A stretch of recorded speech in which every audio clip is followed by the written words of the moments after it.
Благодарам.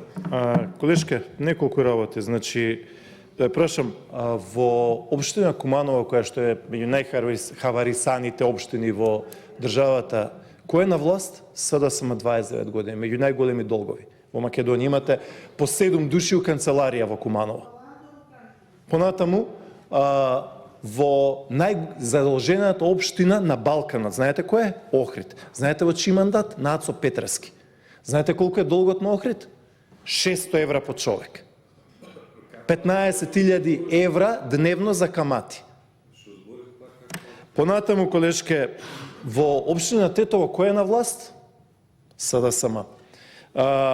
Понатаму и цела низа на општини можеме да ги набројуваме. Значи, имате 4 општини кои што е повеќе од пола од овој долг. Повеќе од пола од овој долг што го санираше власта. А што направија тие општини откако владата ги санираше? Тие општини се купуваа луксузни автомобили и коли.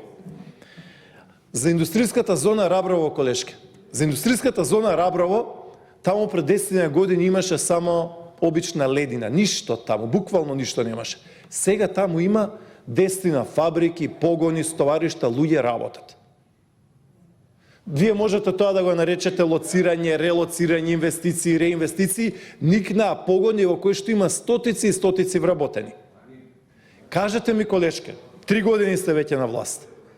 Една фабрика, еден погон, било што сте направиле во Валандово.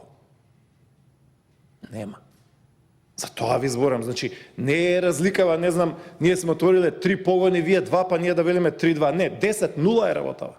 10-0. И во секој град е така. Викате 30 фабрики сте донеле. Па ајде покажете ни ги во Македонија каде се тие 30 фабрики. Кажете, еве, донесовме фабрика во Куманово, толку и толку вработени. Кажете ни сте донеле фабрика во Штип, толку и толку вработени. Фабрика во Тетово, толку и толку вработени. Нема. Ке ни спомнете таму во Скопје, негде 50 работени, негде 70, негде 100. Тоа ви е доволно за една недела.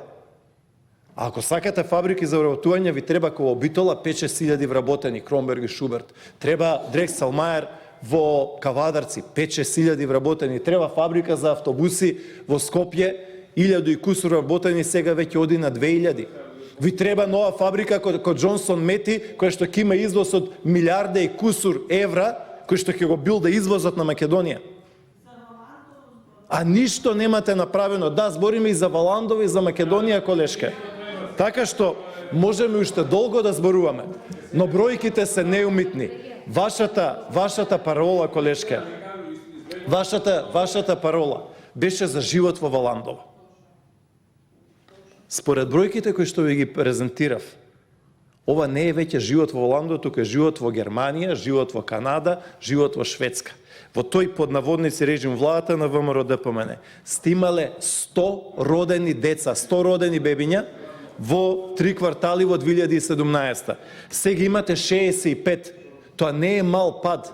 Тоа ви е рецесија од 35%. Вие може да се смеете, вие може слободно да го омаловажувате тоа. Но, колешке, утре во Валандово, кога ќе нема паралелки, кога наставниците ќе остануваат без работа, кога ќе нема млад свет, кога ќе има празни улици, тогаш ќе имате историска одговорност. Затоа што ни една фабрика немате донесено. Ни во Валандово, ни во Македонија. А ќе остане наследството, тоа е дека на општина Валандово со алокацијата на пари од власта и владата, на Зоран Заев и СДСМ, сте доделиле на таа општина 1.500 евра, а на други општини по милиони и милиони. Благодарам.